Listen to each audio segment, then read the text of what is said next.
Tropicana, 96.5 Guayaquil y Santa Elena, 98.7 Machala presenta Guayaquil hacia el Bicentenario. Diálogo con Francisco Huerta Montalvo. Amigas, amigos, muy buenos días. De nuevo conversando con Francisco Huerta Montalvo hacia el Bicentenario de la Independencia de Guayaquil.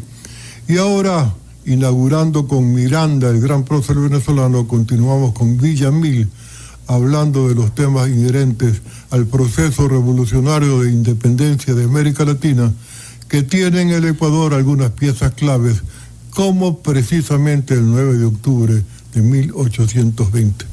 Recordemos así de paso rápido que a partir de la independencia de Guayaquil es que Olmedo forma la división protectora de Quito, y con apoyo de Sucre y las tropas bolivarianas ascienden por los Andes luego de algunas batallas con victorias y derrotas en el camino que permiten llegar a la culminación de la independencia en Pichincha en 1822, el 24 de mayo, fecha mayor de la nación.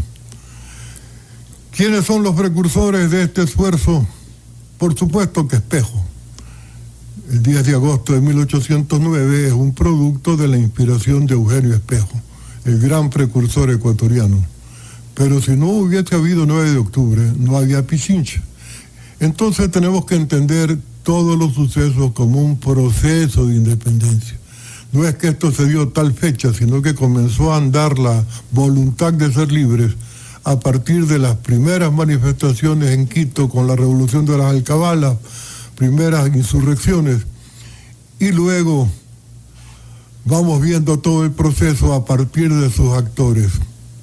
Recordemos de paso que a veces hemos sido ingratos con nuestros próceres.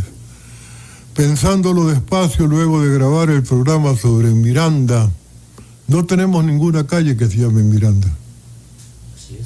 El precursor venezolano está dejado de lado. Hay una pequeña calle Espejo, y eso en Quito. En Guayaquil no tenemos un gran recuerdo del precursor de la independencia del Ecuador. Y claro, ya de Olmedo sí, pero de Villamil, que vamos a tratar ahora, apenas un callejoncito, y dedicado al contrabando, de paso. Sector de la Bahía. En esa línea es muy grato presentar ahora, siempre por Tropicana, cumpliendo 50 años, a nuestro amigo James Rodríguez, que es un economista graduado en la Universidad de Guayaquil, y Diego Quito, que es un ingeniero de sistemas de la Universidad de La Suay. Bienvenidos. Como ustedes saben, y no se ha ocultado el hecho, de los próceres que destacamos le damos especial prioridad a los que tuvieron la condición de iniciados masónicos, porque la historia no recoge esa condición, ni para Miranda. Bueno, Miranda sí en Venezuela y aquí también se sabe, pero poco de Olmedo. Bueno, Olmedo es poco reconocido, salvo como poeta, pero como patriota que arma los ejércitos que se constituyen en la Brigada Protectora de Quito, poco. Y Villamil es un callejón. Es un callejón que no tiene mucho, nadie casi lo conoce. Y ustedes que lo han estudiado para estar en el programa, ¿qué nos pueden decir de su biografía? Me acuerdo que nace por 1788. 88. Así es, Francisco. El 10 de junio de 1788. Es más viejo que Bolívar y más viejo que Olmedo, entonces, que claro, de los 80. Contemporáneo, un poquito más joven que Miranda, sí. Sí. Y él nace pues en Luisiana, en ese tiempo era parte del Reino de España, por el virreinato de México. Pero España. Casado luego con una original francesa, sí, descendiente francesa de allí, pero luego pues Luisiana fue vendida a los Estados Unidos en 1803, la famosa compra de Luisiana, y entonces él pasa a ser un ciudadano estadounidense. ¿Y de lo que has investigado, James, dónde se inicia Villamil? ¿Acá en Guayaquil o en Venezuela? No, Villamil pasa ya luego que se vendió a España, él se va a vivir por sus hermanos mayores a Madrid, a España. Y se localiza en Sevilla. Ahí él toma siempre el lado de las armas. Porque él siempre fue riflero y luego marino también, sí, así indudable. Entonces él ahí en Sevilla se radica y comienza sus visitas a la logia Lautaro, ya estaba allí con todos sus hermanos masones. Fundadas por Miranda, ya se frecuentaba allí con toda las relaciones estas masónicas y de ideas libertarias, que se probaban en España mismo porque a la sazón estaba invadida por Napoleón. Correcto, ese fue uno de los móviles de la independencia. Así es, que por eso formaron las Cortes de Cádiz, para hacer frente a la invasión napoleónica que puso a su hermano don José Bonaparte, o conocido como Pepe Botellas. ¿Y para cuándo se viene para acá, ciudadano Quito? Bueno, Villamil, luego de ir a España, exactamente, iniciarse en la logia de Lautaro, él viene a Venezuela. Él se acerca, va a Venezuela, sí, porque en Venezuela estaban sus hermanos que tenían una posición económica muy buena, sí, y es en Venezuela donde él empieza a escribir cartas libertarias, ¿no? Estas cartas fueron interceptadas por el gobernador, sí, por el gobernador de la plaza de Maracaibo. Venezuela. Y él se salva de que lo ejecuten gracias a las relaciones que él tenía en Venezuela, ¿sí? Entonces él, lo que hicieron fue desterrarlo de Venezuela. Y ahí es que él viene a Guayaquil, ¿sí? Y en Guayaquil empieza ya a codearse, a relacionarse con gente de militares, digámoslo así. ¿En qué condición llegó como militar? No, él llega acá por comercio. Sí, él llega por comercio, le fue muy bien en el comercio, hizo dinero, se podría decir, sí, y luego de esto él compra pues un barco, Goleta Alcance. Famosa, sí, Goleta Alcance. La Goleta Alcance, y que va a ser protagónica luego de Independencia. Y se casa en Guayaquil con una señora Garaycoa. Se casa en Guayaquil con Ana Garaycoa Yaguno. Esto es por 1813 ya. 1813, exactamente. Ya estamos avanzando, ya ha ocurrido el 10 de agosto de 1809 en Quito. Las Cortes de Cádiz se formaron en el 1812. Ya hay una nueva constitución, aires de libertad. Así es. Ahí estuvo también Olmedo y estuvo Mejía. Lequerica. Muy bien. ¿Qué pasa entonces cuando viene para Guayaquil? Se casa, pone algún negocio y le va muy bien. Sí, bueno, en Guayaquil le va muy bien. Como te mencionaba, Panchito, él compra este barco, sí, decide hacer un viaje, sí, y en ese viaje se encuentra en la isla Puná con otra embarcación, sí. Él pensó que esa embarcación venía a invadir Guayaquil, sí, y el Almirante Brown. El Almirante Brown, exactamente. Entonces lo que hace, prácticamente se libró una batalla con el Almirante Brown, sí, y cuando logran vencer al Almirante Brown, él tiene una conversación y hace de traductor, y se entera que el Almirante Brown no venía realmente enviado por San Martín. Venía enviado por San Martín con la idea de libertad, y le expresó su proyecto que tenía. ¿Y cuánto hay de cierto de la anécdota de que ahí surge la inspiración de la bandera celeste y blanco? De lo que hemos podido investigar, realmente en ese lado de la historia sí hubo el tema de la bandera, del color de la bandera, sí. Pero conforme vamos a ir avanzando más allá en la historia, vamos a dar ciertos detalles de quién confecciona y quién teje la bandera, y quién lanza desde el balcón la bandera para que el pueblo acoge esa bandera, y como la bandera de libertad. Se proclama la independencia y se iza esa bandera. Exactamente. Y entonces, en el acto de 1813 que estamos hablando, cuando llega el Almirante Brown, ¿se conoce qué pasa con la vida de Villamil o hay páginas oscuras? Bueno, Villamil, como explicó Diego, él se dedica a los negocios, amasa una fortuna y lógicamente cuenta con recursos. Pero él también en sus viajes de negocios cae por Haití. Ahí en Haití conoce al libertador Simón Bolívar cuando estaba en una de las tantas idas y venidas del después de Venezuela y Colombia. Es un encuentro clave en 1815. Fíjate la audacia de navegar de Guayaquil a Haití también, claro, ¿no?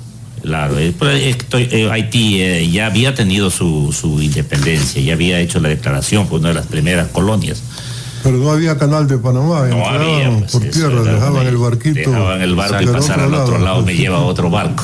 Sí. Entonces, es una verdadera proeza, y aquí con sus ideas, pues que él ya había venido de Sevilla, de España, lo que hizo en Venezuela, cuecen más con el Libertador, Simón Bolívar en Haití, en Puerto Príncipe, la capital que es ahora de Haití, cuecen esta de las ideas. O sea, él se imbuye de las ideas. No son improvisados. No, ya es un proceso que se venía dando desde México hasta... Y la masonería juega un rol clave. Lógicamente, porque muchos de ellos son masones, no todos. Sí, claro. Y si no son todos, algunos muy admiradores de las teorías masónicas que ya venían pues de la famosa triada, ¿no? Pues de la Revolución Francesa, los enciclopedistas, todo esto. Entonces ya era la trilogía de la libertad, la igualdad y la fraternidad. Debe haber sido impactante esa relación Bolívar-Villamil, ¿no? Uno de los privilegiados que conoció al Libertador bastante antes que muchos otros de los patriotas guayaquileños. De los que ahora son ecuatorianos, sí, además que también los conocimientos de inglés y de francés le facilitaban las conversaciones, y es más, le ayudó en algunas lecturas al Libertador. Durante años estuvo una buena correspondencia. Como dato extra podemos decir también que esta relación era tan buena que al Libertador le gustaba que Villamil le lea obras en francés, y él todas las tardes con el Libertador le leía las obras que gustaban. Es interesante mirar en el conjunto cómo algunos patriotas guayaquileños de esos tiempos, aparte de ser masones, eran hombres cultos y vinculados a los próceres mayores, ¿no? Antepara, gran vínculo con Miranda. Con Miranda, indudable. Y Villamil, gran vínculo con Bolívar. Con Bolívar. Y por el estilo Rocafuerte, gran vínculo internacional que lo lleva a estar como diplomático de varias naciones, incluido México. De México, así es, él representó México. Regresa entonces, traigamos a Villamil a Guayaquil de vuelta. ¿Cuándo se produce ese viaje de regreso? Él regresa porque eran viajes de negocios. Ida por vuelta. Pero eran vueltas largas. Pero eran vueltas de ese tiempo, se imagina. ¿Cuánto tomaría de aquí a allá? Debe haber sido no menos, con el traspaso por tierra que tenían que hacer, no menos de un mes. Calculo yo, porque barcos, iban en barco, sería 15 días y traspasar, y ellos siempre iban a la ciudad que llegaban, pues contactando toda esta gente, porque ya era el brote, lo tenían en su cerebro. Y llevaban cacao como motivo comercial. Cacao como motivo comercial, la salsa parrilla, algunas de sus productos. ¿Y traían de Panamá? Luego de Panamá traían, pues hasta los sombreros que se hicieron famosos, los Panama Hat. Los llevaban también. Y tejidos también traían, todas cosas importadas, porque Panamá era un centro de ingreso de mercadería, sí. Como ahora. ¿No? Ahora sigue siendo no se diga ahora con el canal de Panamá. Ha de haber sido un barquito significativo de todos modos, la famosa goleta. Sí, una goleta, un schooner, lo que se dice en inglés, que es mediano, no es algo pequeño tampoco. ¿De eslora cuánto tendría más o menos? Eso no debe ser más de 38 metros de eslora, son pequeños. O sea, mediano, un tamaño. A pura vela. A pura vela, eso sí. Todavía no se conocía el vapor. El vapor. Ya en Inglaterra ya conocían algo, pero para otras actividades. Acá era pura vela. Aquí era pura vela. Y ojo del marino, con su sextante. ¿Goleta qué significa? ¿Hace alusión al tamaño de la embarcación? Claro, las clasificaciones, fragatas, goleta, fragata y toda la cosa. Y todas esas, de acuerdo a su tamaño y su capacidad. Y su armamento. Y su armamento, sí. Esta no tenía... No, esta no, era comercial. Ni un cañón. No, era comercial. Idas y vueltas, Guayaquil, Panamá, y vamos avanzando a 1820. Ya estamos llegando a 1820. Parece que estaba muy posicionado en Guayaquil, vinculado con la alta cúpula. Sí, él indudablemente era del alta, tenía buenas relaciones y todo, tal es así, pues que en octubre ya del 1820 comienzan a fraguar, pues él tenía buena relación con don Pedro Morlás. El padre de la famosa Isabelita Morlás, que le dice quiero bailar.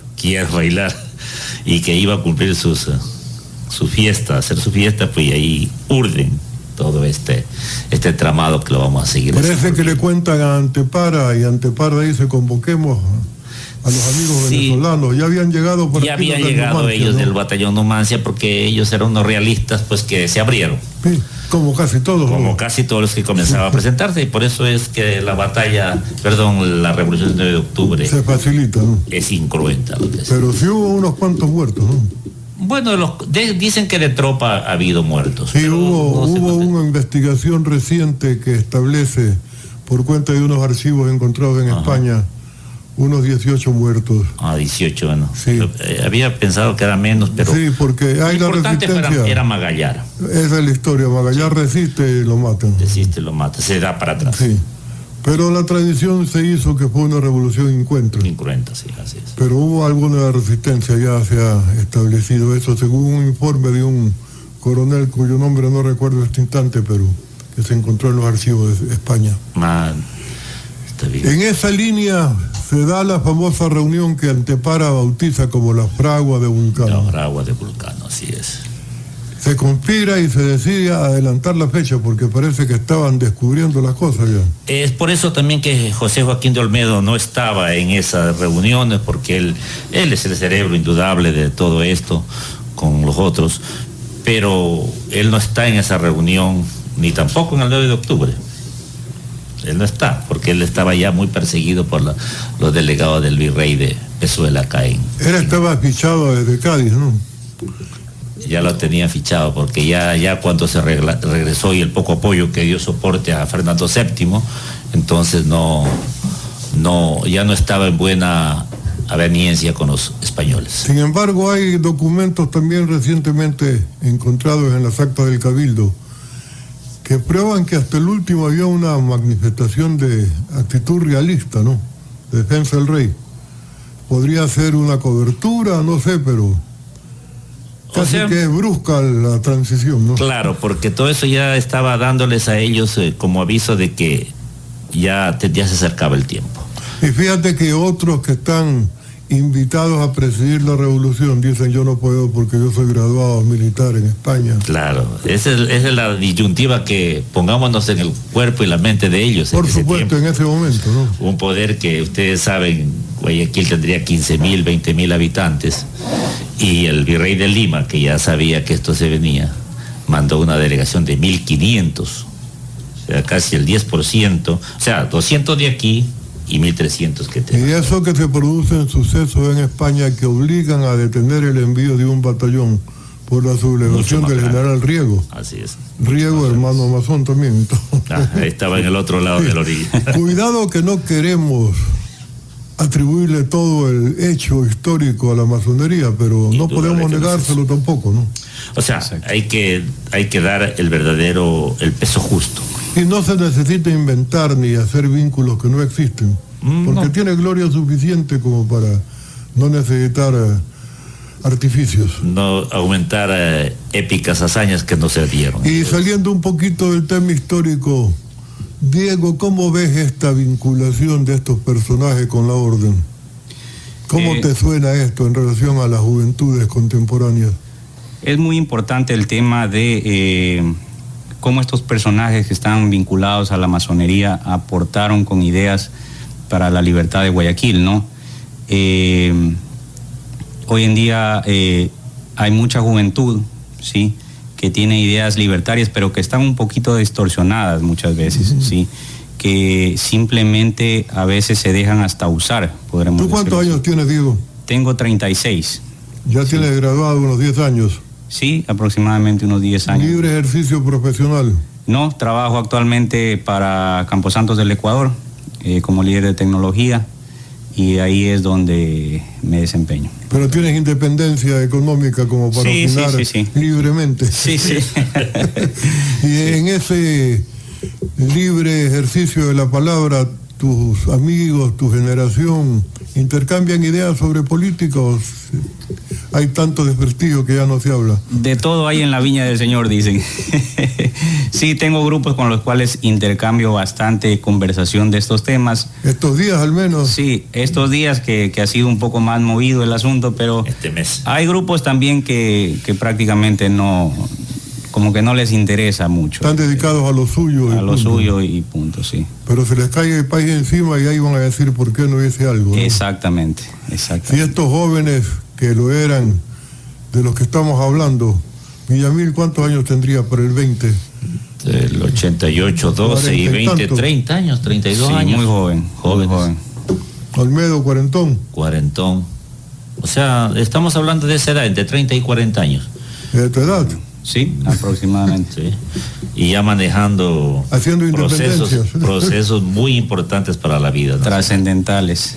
Entonces se produce la invitación, se da el baile de doña Isabelita Borlás, allí llegan los venezolanos, llegan todos los que estaban complotados en un esfuerzo libertario. Antepara bautiza la reunión como fragua de Vulcano, que no es una logia, no es un hecho. Una reunión. Al que llama la fragua de Vulcano. En honor a... Y entonces, ¿cómo es esto de la bandera que estabas contando, Diego? Entonces, pues bueno, se da la reunión en la casa de Villamil, en la cual se da la fragua de Vulcano, quedan todos de acuerdo. Casa de Villamil, que tiene un espacio todavía. Sí. 9 de octubre, no en 9 de octubre, en Malecón. Sí, hoy creo que es un parqueadero, creo. Ahora que sí, es parqueadero. Bueno, y en esta reunión es donde ya todos quedan de acuerdo en llevar este proceso libertario.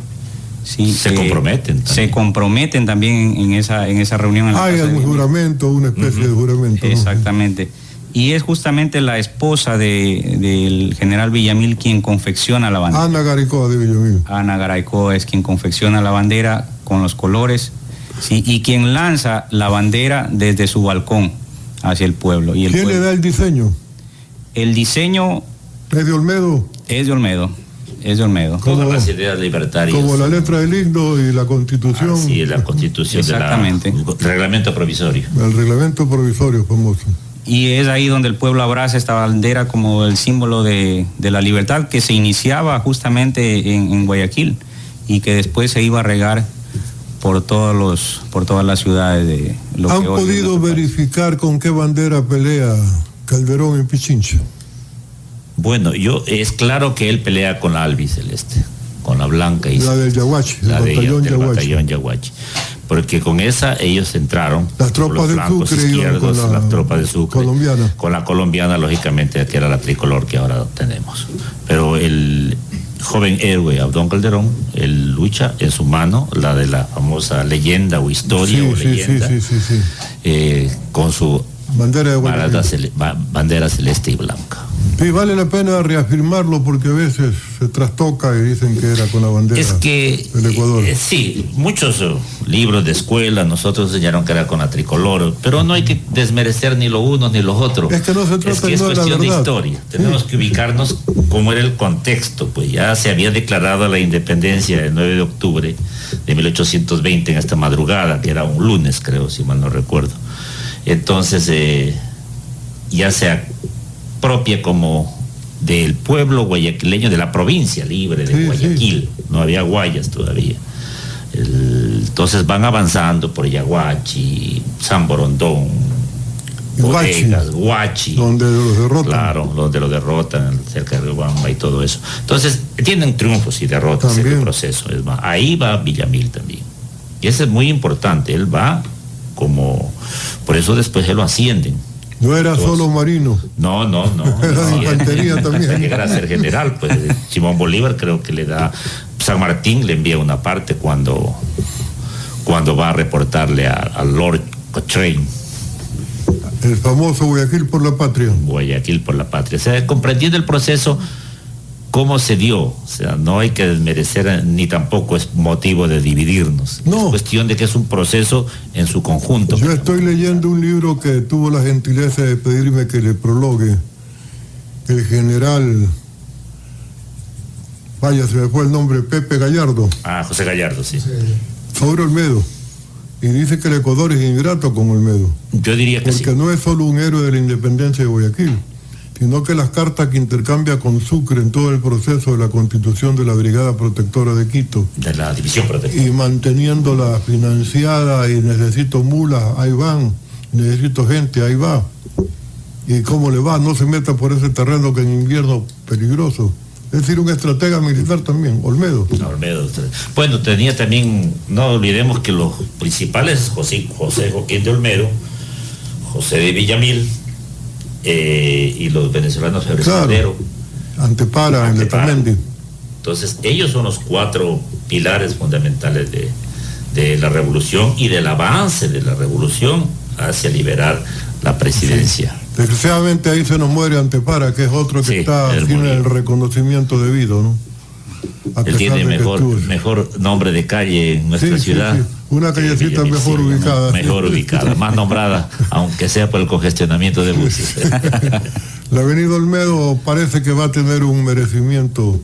En estos días la alcaldesa quiere hacer un memorial especial del Bicentenario. Sí, pues recordemos cuando se cambió el aeropuerto de Guayaquil, pues cuánto de palabras polémica generó, indudable. Pero regresemos con las victorias de Pichincha y ratificado en su condición militar Villamil. ¿Cuáles son los sucesos posteriores de participación de Villamil que ustedes han recuperado en su investigación? Bueno, cuando él va, como les decían antes, cuando ya él presenta las cartas le indica la liberación, la toma de Guayaquil como ya una provincia libre, pues se encuentra con Lord Cochrane y lógicamente le enviado al general San Martín. Ahí ya lo ascienden a teniente coronel. Él sigue con toda esta defensa y con todos los españoles que vive San Martín. En el ínterin también viaja a Panamá. Bueno, me imagino que también cuidar sus negocios y hacer la lucha.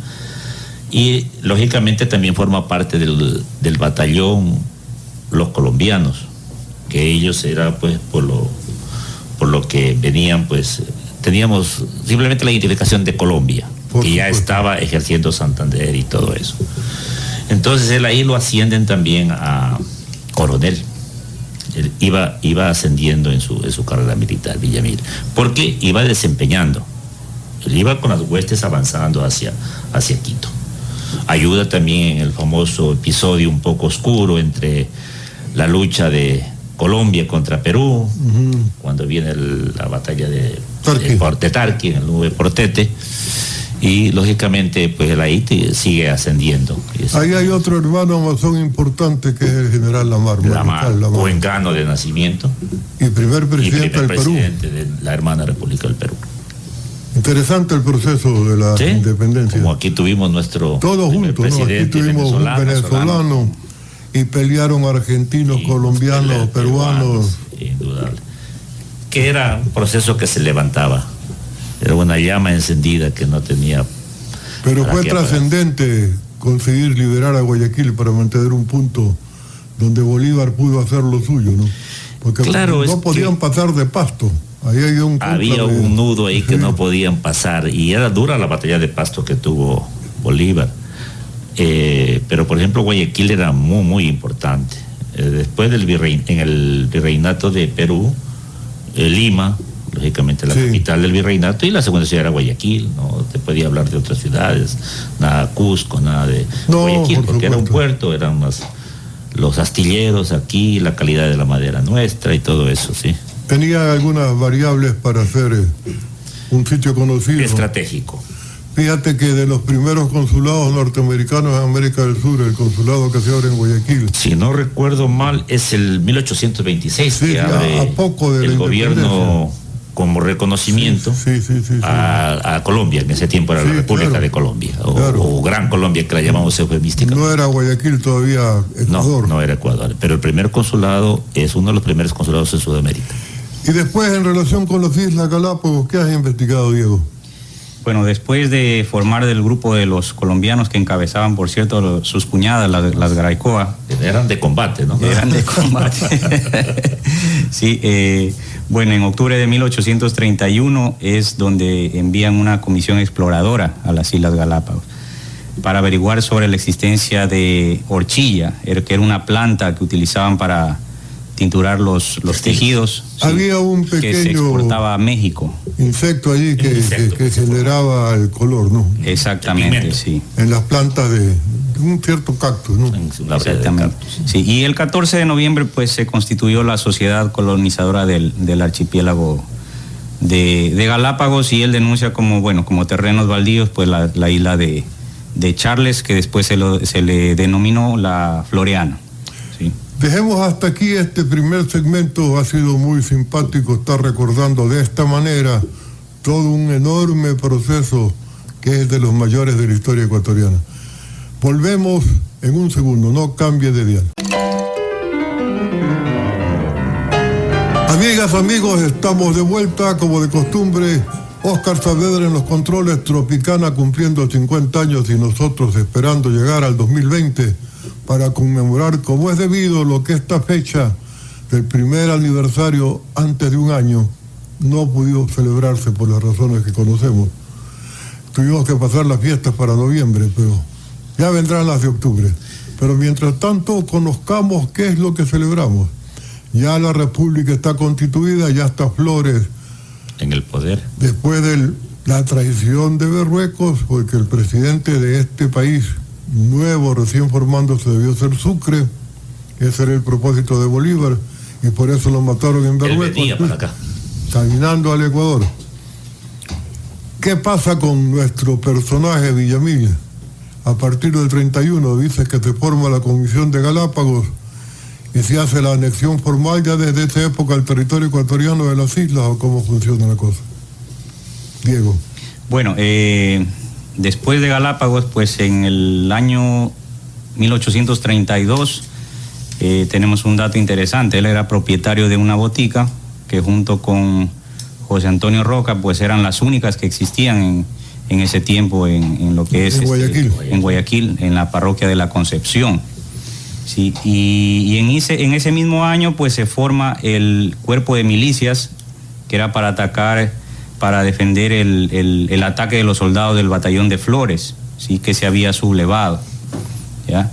Y bueno, salió una expedición a Galápagos al mando del coronel Ignacio Hernández, sí, y ya el siguiente año, por el 1833, podemos decir que por escasos meses él fue cónsul, sí, de los Estados Unidos en Guayaquil. Villamil, exactamente. Y luego viaja a las Islas Galápagos ya en su calidad ya de gobernador. De gobernador de las archipiélago, exactamente. Por ahí fue entre ya los tejes y manejes entre Flores con todos los otros exponentes de la costa, diría. ¿A poco va a intentar la reconquista, claro, por cuenta de España? Ya ahí es otro capítulo. Degradación de nuestro primer presidente. Avanzamos con Villamil, después de Galápagos, regresa para acá. ¿Qué ocurre? No, en Galápagos todavía está un tiempo como gobernador.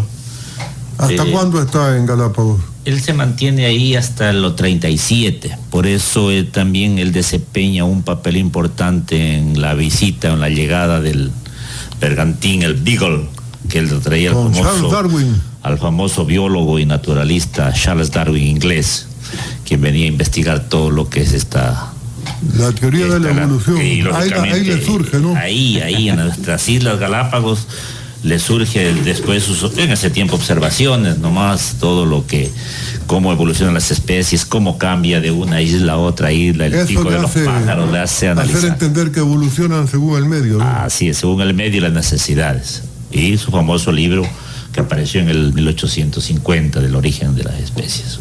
Ese es un dato muy importante en quien colabora también José de Villamil. José de Villamil, si lo ubicamos en el tiempo, era un hombre, aparte de ser un comerciante, era un hombre de avanzada.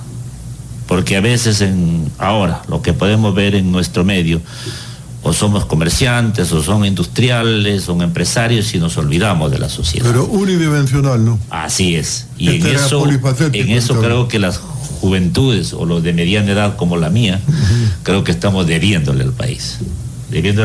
Porque sí, en verdad, hay que mirar otros campos, otras caras de la misma moneda. Y otras actividades, ¿no? Otras actividades también ¿no? Nada es suelto en el mapa. Así es, todo hay que ponerlo, como decir, articulado. Si no, es una disminución de las propias libertades, sin duda. Entonces, ese Polifacético Villamil de las Galápagos regresa para acá, ¿cuándo? Él regresa por el 1837. Porque recordemos que oficialmente a las instancias de él arma los decretos para que el general José Flores, el gobierno de Ecuador, ya ha formado nuestro país como Ecuador, tome posesión efectiva de las Islas Galápagos. Ahí lo nombran en 1835 y regresa queda hasta el 37. Deja encargando a un general Mena, él regresa y a sus actividades. Pero hay posicionamiento oficial de las islas. Claro, ahí con sus altos y bajos, pero un momento la despoblan, otro momento se poblan, hasta que se nombra como una colonia penal. Una colonia penal, exactamente, que comenzó ahí un poco de disminución de la población por temores. Sí, claro. Indudable. Ahí hay todas unas leyendas, la baronesa que vino luego, que venían noruegos. El famoso Cobo, después ya Galápagos es otra historia interesante de la historia del Ecuador. Pero fue una buena previsión apenas iniciada la República, decir estas islas son mías, ¿no? Que ya estaban descubiertas hace buen tiempo. Ya Tomás de Berlanga. Tomás de Berlanga había ido y todo eso. Ya tenía hasta oficina de correos, que hasta ahora se mantiene ese barril. Bueno, no debe ser el mismo, pero el puesto. Ya era un lugar de descanso y de abastecimiento de todos los corsarios en el tiempo de los piratas y todo. Ya era un lugar. O sea, esa fue una de las, creo que de las buenas ganancias que nos dejó el gobierno del general Flores. Tomar posesión efectiva y legal. Luego de eso, Villamil regresa ahí. Diego, ¿tienes algún dato? Claro, en el 41 él fue llamado al servicio militar e intervino ya en la campaña de... Justo para el proyecto de invasión de Flores. Exactamente, de Pasto con el general Juan José Flores, ¿sí? Y bueno, él regresa a Galápagos con dinero prestado de su hija Ana de Alarcón, ¿sí? Para trasladar el ganado que tenía él en su propiedad y evitar roces con los colonos de la isla Floriana, que era donde tenía él su ganado, ¿sí? Y bueno, a principios del 1842, cuando él estaba en Galápagos, ¿sí? Él se entera de la epidemia de fiebre amarilla en Panamá. Él sale de Galápagos, ¿sí? A toda vela, para comunicar esta noticia, pero ya fue muy tarde. Ya había llegado el barco con una ópera y en los enfermos. Exactamente, sí, había llegado ya con el barco con enfermos y era demasiado tarde, sí. Mosquitos teníamos para transmitir. Claro, sí, exactamente. Ese es otro de los hechos que digo yo, que la capacidad multifacética de el general Villamil, que preocupado está por la salud. Fíjate el patriotismo. El patriotismo, y él dicen que el arma para salir de Galápagos a avisar que hagan cuarentena al puerto de Guayaquil, pero ya llegó tarde. Interesante ese dato, porque después es lo que permite que Rocafuerte cobre también otra dimensión humanitaria. Así en su trabajo durante la fiebre amarilla. Porque también ya estamos... Diezmó la población por la terrible enfermedad. Y ya estamos cerca de la Revolución Marxista, 1845. 1845, cuando justamente a Villamil lo envían a Manabí para que obtenga del gobernador Urbina y apoyara al movimiento, ¿sí? Con la división de los revolucionarios. Claro, la revolución marxista. Y asistió pues a los combates de la Elvira, pidiendo uno de sus barcos en naufragio. Era la hacienda de Flores. De Flores. Exactamente, sí. Bueno, y ahí él reclama un importe al Congreso Nacional, pero solamente obtuvo que lo ascendieran a general de la República por todos estos servicios. Aquí hay una cuestión que es interesante, sin mal ánimo de ir reseñando, ¿no? No trabajaban gratis. No. Tenían sus emolumentos, sus ascensos. Ascensos, reconocimientos, pensiones, adjudicación de zonas despobladas, de tierras, es verdad. ¿Y la revolución marxista qué rol juega Villamil? En la revolución marxista él colabora y, como dijo Diego, él acude a Manabí a lograr ayuda al general Urbina, que fue uno de los importantes de la revolución marxista. Entonces ahí es cuando, pues, en el análisis de las épocas de nuestro país, pues cambiamos. Es otro hito, ¿no? Otro hito que se marca allí como casi cada 15 años. Y vuelve la bandera azul y celeste y blanco. Con las barras verticales. Con las barras en otra posición. Así es. Entonces ya es una revolución más del nacionalismo propio. Porque lógicamente abusos del general José Flores, pues autoproclamarse, proclamado y de nuevo declararse dictador, todo ese interés. Y parece que los militares venezolanos estaban pasándose, ¿no? Ya estaban excediendo, así es, excesos ya. Entonces, el nacionalismo que ya fecundaba como ecuatorianos ya comienza... Sí, ya había sentido de lo nacional y de comienza a ebullir. Pues en la historia consta como la revolución contra el militarismo extranjero. Así es. Pero dio lugar a un militarismo nacional. Sí, está presente. Las fuerzas militares han estado presentes. También nuestro hermano Urbina tiene algunas páginas oscuras en términos de cómo funcionaban los Otamendi y compañía, ¿no? Pero luego también es la manutención de los esclavos. La manutención de los esclavos también es un hecho importante. Es un hecho importante porque es quien, lógicamente, el esclavo era un activo para el empresariado o para los... Ya el 20, la revolución de independencia había decretado que nadie nace de vientre esclavo en la provincia libre de Guayaquil. En el reglamento provisorio se declara eso. Pero aquí en la República ya. Y ahora es en la República del Ecuador. Entonces la manutención de los esclavos entonces se da porque hay las protestas que quieren liberarlo, pero liberar es soltarlos. Manutención es pagar al propietario una cantidad de X como una expropiación. Debe haber sido peor que levantar el subsidio del diésel, ¿no? No creo que haya habido tantas muertes. Ni tanto pero hecho hubo resistencia. Hubo resistencia indudable y resistencia de los fuertes de la época, que eran los hacendados. Es importante recalcar que, bueno, él influye en su yerno Francisco Pablo Icaza Paredes, que en ese tiempo era... es otra calle importante, diputado, Francisco de Icaza. Exactamente, sí. Para conseguir en el Congreso la liberación de los esclavos, como mencionaba James. Y bueno, pero esto no fue un logro fácil, ¿no? Porque fue algo que se tramitó en el Congreso en ese tiempo.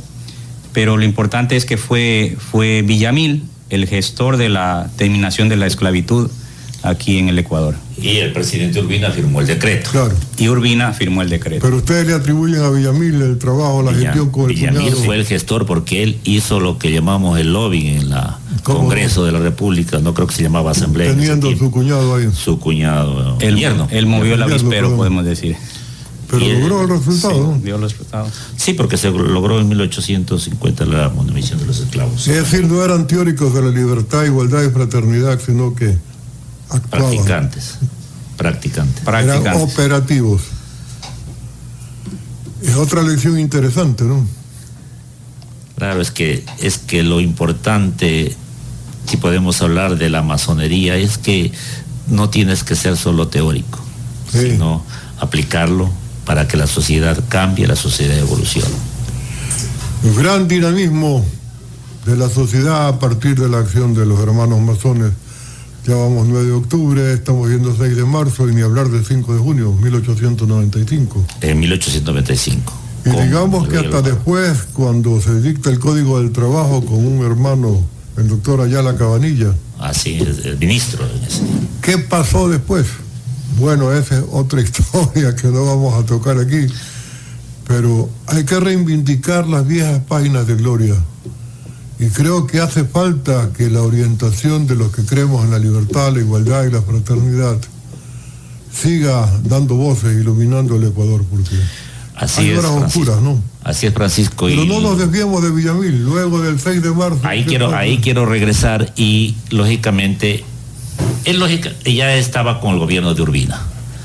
Pasa a ser, por el 1853, encargado de negocios en Estados Unidos, del gobierno ya de Ecuador.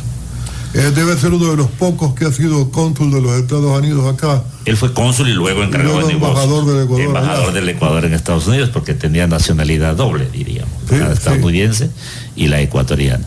Entonces luego fue diputado, se desempeñó en algunos campos. Por eso siempre recalco con la palabra de multifacético. Fallece.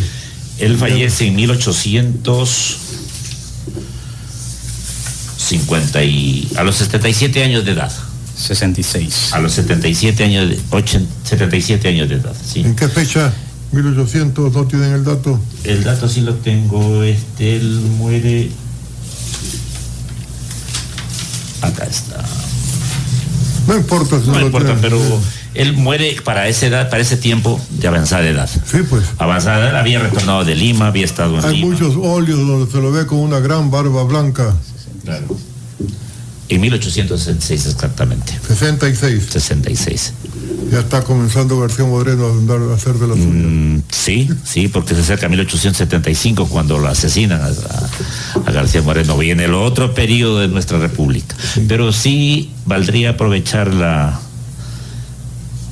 esta emisora Radio Tropicana y tu presencia como un buen historiador ni de lejos. Aquí en nuestro querido Guayaquil, Francisco, para ver si en este bicentenario sí se rinde un justo homenaje a José de Villamil. Cuando ya tú estudias más a fondo, el desempeño de él fue muy importante. Trascendente. Fue muy importante porque él se constituye con Antepara y con José Joaquín de Olmedo, son de los pilares, y el venezolano Febres Cordero.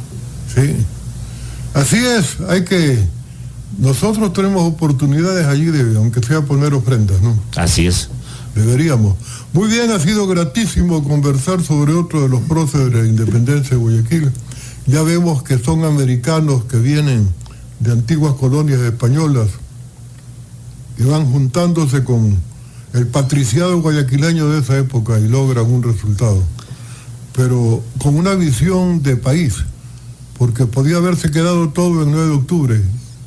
Y como decía Bolívar molestando a Olmedo, usted sabe que con una ciudad y un río no se puede hacer una república. Sí, no se va a trascender, no se va a trascender. Pero la visión de Olmedo era más que una ciudad y un río, porque era la provincia libre de Guayaquil. Claro, que era una provincia grande. Bastante grande. Solo se escapaba, creo, Esmeraldas. Solo Esmeraldas, sí. Y teníamos un pedazo de Bolívar. Sí, un pedazo de Bolívar, teníamos un pedazo de Cañar, de Loja. Y Manaví, el oro totalmente. Bueno, muchísimas gracias por su comparecencia. Será hasta el próximo sábado. Muy gentiles. Gracias, Francisco, por la invitación.